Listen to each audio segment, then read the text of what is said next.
وَهُوَ الَّذِي أَنشَأَ جَنَّاتٍ مَّعْرُوشَاتٍ، اور وہی ہے جس نے اٹھائے جو وہ باغات کہ جو سہارے پر کھڑے ہوتے ہیں، جیسے انگور کا باغ ہے یا جس ٹٹیاں لگاتے ہیں نا ان کے اوپر وہ کھڑے ہوتے ہیں، کوئی سہارا دیتے ہیں، وغیرہ معروشات، اور وہ باغات کہ جو بغیر سہارے کے کھڑے ہوتے ہیں، کھجور ہے یا جو اس طرح کے جو تنے والے درخت ہوتے ہیں ان کے اوپر، جیسے ہمارے ہاں سیب ہے، امرود ہے، والنخلا، اور کھجور کے درخت اٹھائے، والزرع مختلفا الوان اکلہ، اور اسی طرح اس نے جو ہے وہ کھیتیاں جو مختلف اناج سے بری کھیتیاں جن کے پھل مختلف ہیں، والزیتون، اور زیتون کے درخت، والرمان، اور انار، متشابہم وغیرہ متشابہ، ملتے جلتے بھی اور ایک دوسرے سے مختلف بھی۔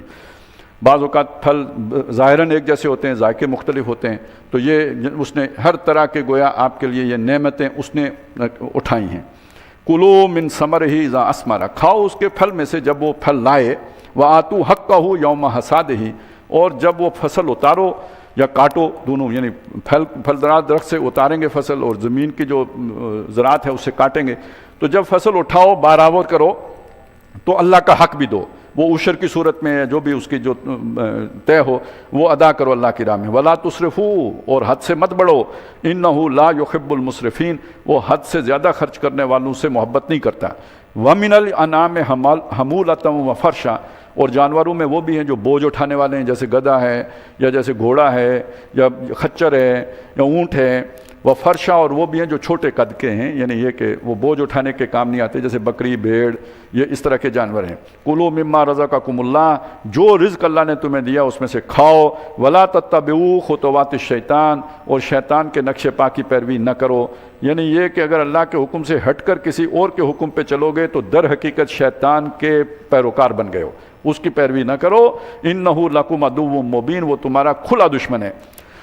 اب جو ان کی شریعت تھی اس کا پول کھولا گیا ہے، یعنی وہ جو کہا گیا تھا نا اللہ تو حکیم ہے، علیم ہے، وہ تو معقول بات کرتا ہے، جو تم نے باتیں کی ہیں کتنی نامعقول ہیں، اس کی ایک مثال ہے جو پیش کی گئی ہے۔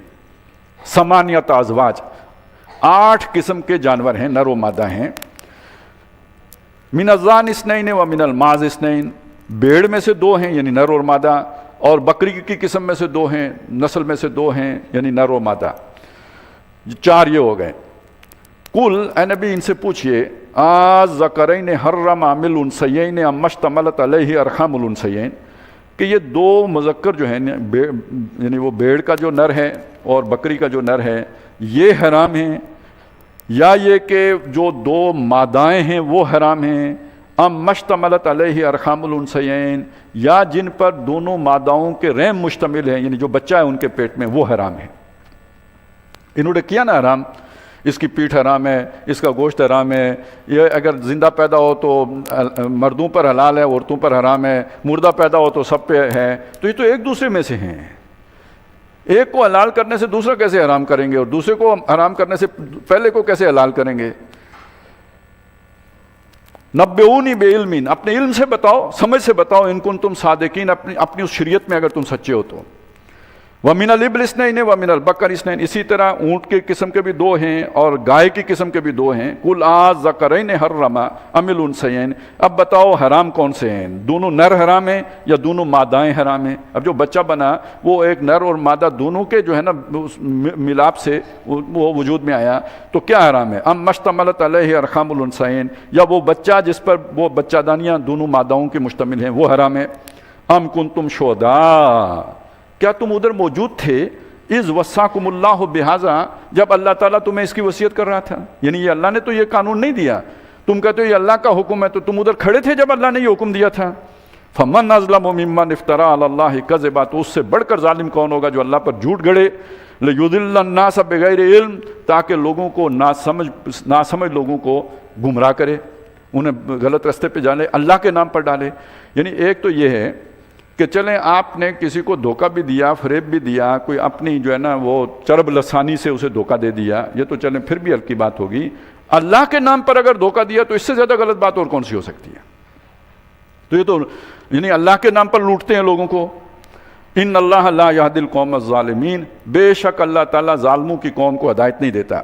قل لا اجد فیما اوحی الیہ، فرما دیجئے جو میری طرف وحی کیا گیا اس میں تو نہیں پاتا محرمن کوئی شے حرام علی طاعمن کسی کھانے والے کے اوپر یطعمہ جسے وہ کھاتا ہے الا یکون میتتن سوائے اس کے کہ جو مردار ہو او دمم مسفوحا یا وہ خون جو بہتا ہوا ہو او لحم خنزیر یا جو خنزیر کا گوشت ہو فإنہ رجس وہ یہ خنزیر تو بہت ہی ناپاک اور گندی شے ہے او فسقن احل لغیر اللہ بہ یا وہ ناجائز ذبیحہ جو اللہ کے سوا کسی اور کے نام پر ذبح کیا گیا ہو میرے پاس جو اللہ کے احکام آئے ہیں اس کے سوا کوئی شے اللہ نے مویشیوں میں سے حرام نہیں کیے فمن اضطر غیر باغ ولا عاد اس میں بھی ایک چھوٹ ہے جو مجبور کر دیا جائے نافرمان نہ ہو زیادتی کرنے والا نہ ہو فإن اور وہ اسے کھانا پڑ جائے مجبوراً کچھ فإن ربک غفور الرحیم تو تیرا رب بخشنے والا مہربان ہے وعلی الذین ہادوا حرمنا کل ذی ظفر ہاں اضافی طور پر حرام کیا تھا ان لوگوں پر جو یہودی کہلاتے ہیں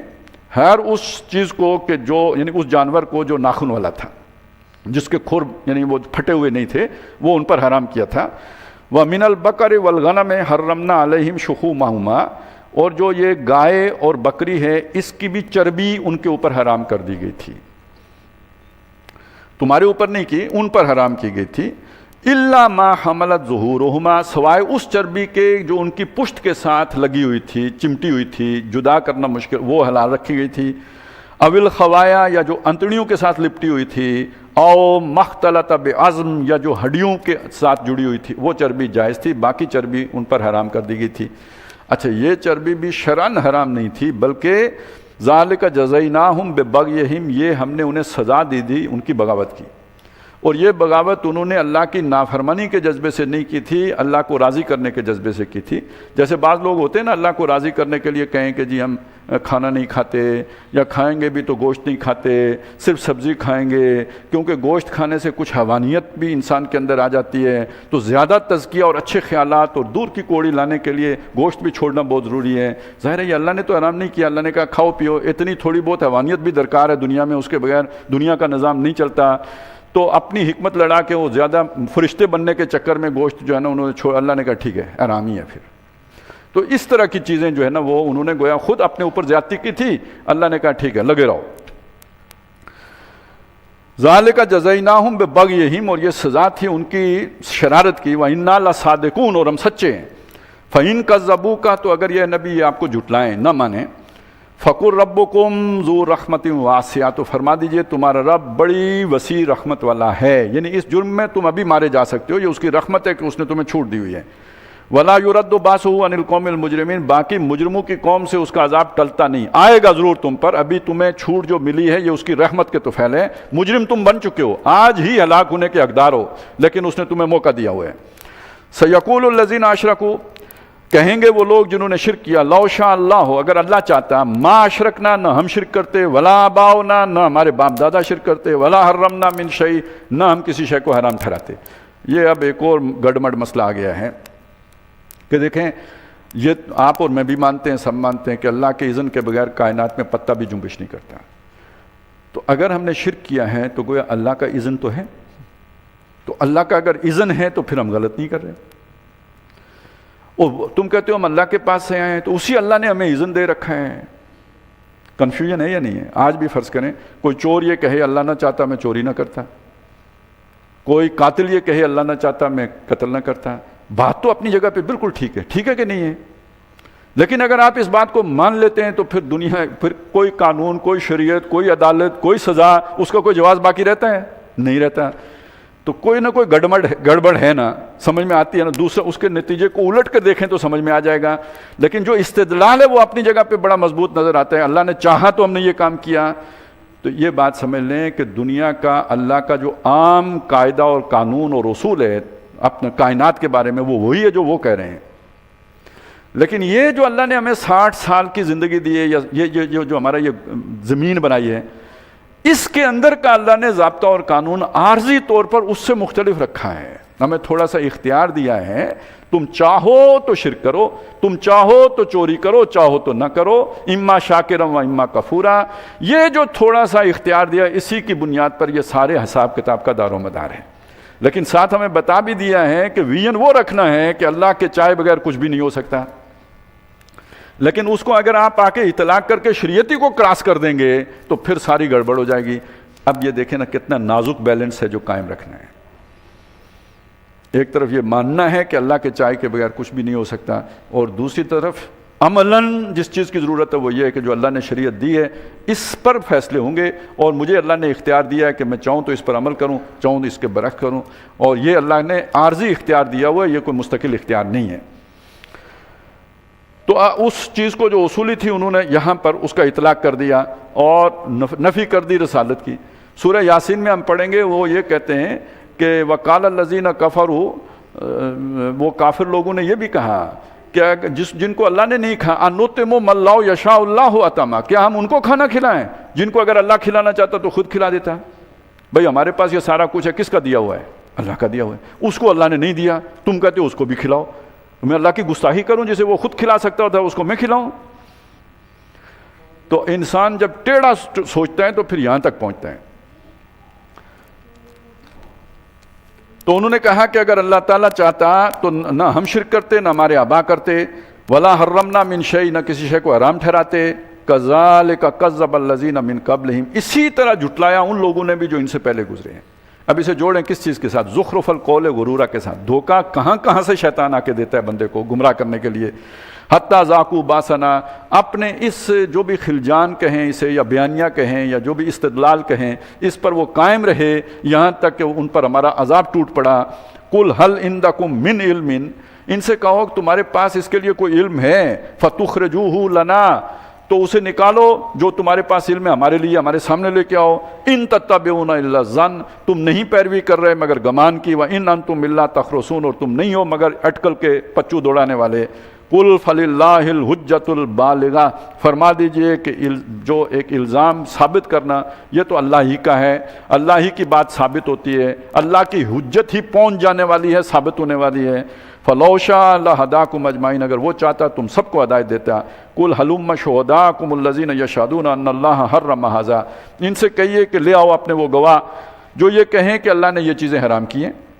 فَإِن شَاهِدُوا، اگر وہ گواہی دے بھی دیں، فَلَا تَشْهَدْ مَعَهُمْ، اے نبی آپ ان کے ساتھ گواہ نہ بنیں۔ وَلَا تَتَّبِعْ أَهْوَاءَ الَّذِينَ كَذَّبُوا بِآيَاتِنَا، وہ لوگ کہ جنہوں نے ہماری آیات کو جھٹلایا ان کی خواہشات کی پیروی نہ کرنا۔ وَالَّذِينَ لَا يُؤْمِنُونَ بِالْآخِرَةِ، جو آخرت پر ایمان نہیں رکھتے۔ وَهُمْ بِرَبِّهِمْ يَعْدِلُونَ، اور اپنے رب کے ساتھ اوروں کو برابر کرتے ہیں۔ کوئی سجدے میں برابر کرتا ہے، اوروں کو بھی سجدہ کرتا ہے، اس کو بھی سجدہ کرتا ہے۔ کوئی حاکمیت میں برابر کرتا ہے، اللہ کے بھی فیصلے ہیں اور ان کے شریکوں کے بھی فیصلے ہیں، تو برابر کر دیا نا اپنے شریکوں کو اللہ کے۔ قل تعالوا اتل ما حرم ربکم علیکم اللہ تشرکوا بہ شیئا۔ اب یہ جو آخری دو رکوع ہیں نا، اس میں وہ عملی تقاضے آ گئے۔ اگر آپ نے اللہ کو رب مانا ہے، اگر آپ نے اللہ کو حاکم مانا ہے، اگر اللہ کو الہ مانا ہے، سچ مچ مانا ہے، لا الہ الا اللہ کا مطلب کیا ہے؟ وہ جو اسی سے مجھے یاد آیا نا، اقبال نے کہا کہ چومی گویم مسلمانم بلرزم، کہ دانم مشکلات لا الہ را۔ جب میں کہتا ہوں میں مسلمان ہوں مجھ پہ لرزہ طاری ہو جاتا ہے کہ مجھے پتہ ہے کہ لا الہ الا اللہ کے تقاضے کیا ہیں۔ تو وہ جو لا الہ الا اللہ ہے اس کے تقاضے ان آخری دو رکوع میں ہمارے سامنے آ رہے ہیں۔ پہلا تقاضا، قل، اے نبی فرمائیے، تعالو، آؤ میرے پاس آؤ، اتلو، میں تمہیں بتاتا ہوں، ما حرم ربکم علیکم، کہ تم پر تمہارے رب نے کیا کچھ حرام کیا ہے۔ نمبر 1، اللہ تشرکوا بہ شیئا، کہ اس کے ساتھ کسی کو شریک نہیں ٹھہرانا، اس کی صفات میں، اس کی ذات میں، کسی کو اس کے حقوق میں کسی کو اس کے ساتھ شریک نہیں کرنا۔ وبالوالدین احسانا، اور ماں باپ کے ساتھ حسن سلوک کرنا ہے، بھلائی کرنا ہے، نیک سلوک کرنا ہے۔ نمبر 2، ولا بلکہ تیسرے پہ آ جائے گا، ولا تقتلوا اولادکم من املاق، اپنی اولاد کو مفلسی کے ڈر سے قتل نہ کرنا۔ مفلسی کے ڈر سے مطلب یہ کہ کھلاؤں گا کہاں سے، پلاؤں گا کہاں سے، اچھی تربیت کیسے دوں گا، بہتر تعلیم کیسے دوں گا، یہ سب اس کا تعلق وسائل کے ساتھ ہے نا، تو وسائل کے خوف سے اپنی اولاد کو قتل نہ کرنا۔ اب اس میں آپ چاہیں تو آپ کی مرضی ہے، شامل کر لیں کہ پیدا ہونے سے روک نہ دینا۔ نحن نرزقکم، ہم تم کو بھی رزق دیتے ہیں، یہ تم نے خود نہیں کمایا، ہم نے تمہیں دیا ہے۔ نحن نرزقکم وإیاہم، ان کو بھی ہم رزق دیتے ہیں۔ ہر آدمی اپنی روزی لے کے آتا ہے، کوئی کسی کا رازق نہیں ہے، رازق اللہ تعالیٰ ہے۔ نحن نرزقکم وإیاہم، تم کو بھی ان کو بھی ہم رزق دیتے ہیں۔ 4، ولا تقربوا الفواحش، بے حیائیوں کے قریب نہ جانا۔ اچھا، یہ فواحش کا لفظ آتا ہے نا تو ہمیں وہ مرد اور عورت کا جو جنسی تعلق ہے وہی ذہن میں آتا ہے۔ یہ بغاوت بھی بے حیائی ہے۔ اللہ تعالیٰ کے مقابلے میں اکڑنا بھی بے حیائی ہے. وہ کہتے ہیں آنکھ شرم میں ہوتی ہے، وہ بھی تو ایک مطلب کسی جو ہے نا وہ بات چیت، یہ بھی اکڑ کے تڑخ کے بولنا بھی بے حیائی کے زمرے میں آتا ہے. تو یہ جو ایک بغاوت کا اور گستاخی کا جذبہ ہے، یہ بھی بے شرمی کا جذبہ ہے. ہر برائی گویا اس کی بنیاد بے شرمی بنتی ہے. ڈھیٹ آدمی ہی کوئی غلط کام کر لیتا ہے، جھوٹ بولنے کے لیے بھی ڈھٹائی چاہیے ہوتی ہے، وہ بھی بے شرمی ہے.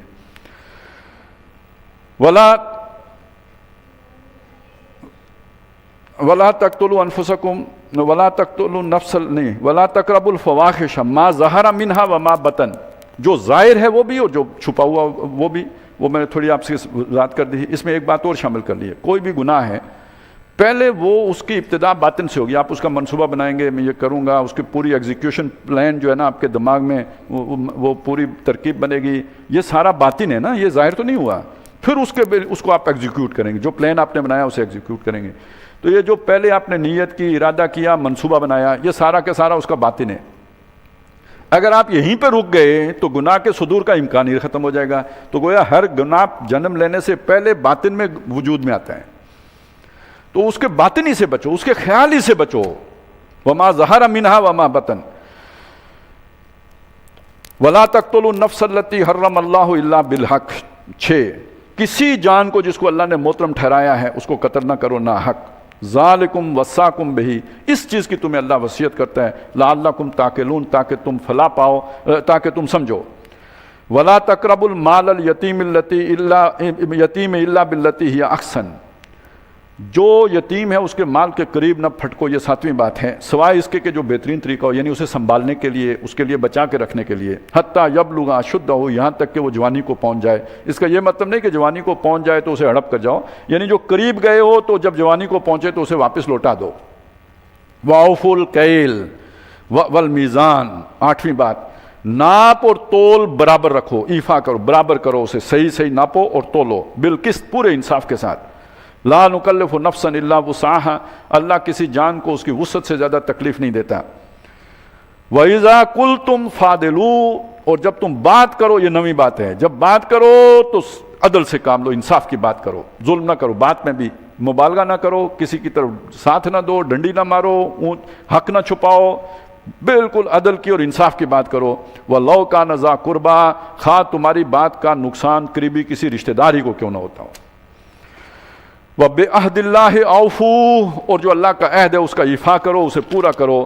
ذَلِكُمْ وَصَّاكُمْ بِهِ لَعَلَّكُمْ تَذَكَّرُونَ، اس کی اللہ تعالیٰ تمہیں نصیحت کرتا ہے تاکہ تم سمجھو. وَأَنَّ هَذَا صِرَاطِي مُسْتَقِيمًا، اور یہ میرا رستہ ہے، سیدھا رستہ، سنت رسول صلی اللہ علیہ وسلم. فَاتَّبِعُوهُ، پس اس کی پیروی کرو.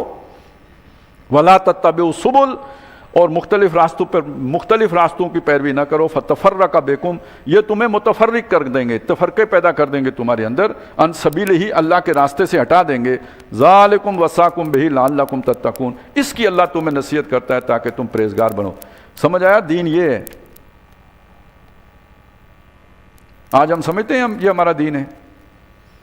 آج اللہ موقع دے صبح فجر پڑھ کے یہ یعنی 19واں رکوع ہے، یہ کھول کے بیٹھے ہیں. یہ 1 2 3 4 پورا جو اللہ تعالیٰ نے آپ کو چارٹر دیا ہے، یہ پڑھیں ایک دفعہ. یہ دین ہے. آؤ میں تمہیں بتاؤں اللہ نے کیا حلال کیا کیا حرام کیا، وہ یہ ہے. ذالکم وصاکم بہ لعلکم تتقون، اس کی اللہ تمہیں وصیت کرتا ہے تاکہ تم بچ جاؤ اللہ کے عذاب سے اور اس کی گرفت سے اور اس کی ناراضگی سے. ثم آتینا موسیٰ الکتاب تماما، پھر ہم نے موسیٰ کو کتاب دی جو اس نعمت کو پورا کرنے کے لیے، علی الذی احسن، اس پر اپنی نعمت کو پورا کرنے کے لیے کہ جو نیکوکار ہے، حسن عمل سے جو متصف ہے اس کو. وتفصیلا لکل شیء، اور اس لیے تاکہ ہر شے کو تفصیل سے بیان کر دیں. وہدی، اور ہدایت ہے. ورحمۃ لعلہم بلقاء ربہم یؤمنون، اور رحمت کے طور پر اتاری تاکہ وہ اپنے رب کی ملاقات کا یقین کر لیں. وہذا کتاب، اور یہ کتاب ہے یعنی قرآن، انزلناہ، ہم نے اتارا، مبارکن، بابرکت ہے. فاتبعوہ، پس اس کی پیروی کرو. واتقوا، اور ڈرو اللہ سے، لعلکم ترحمون، تاکہ تم رحم کیے جاؤ.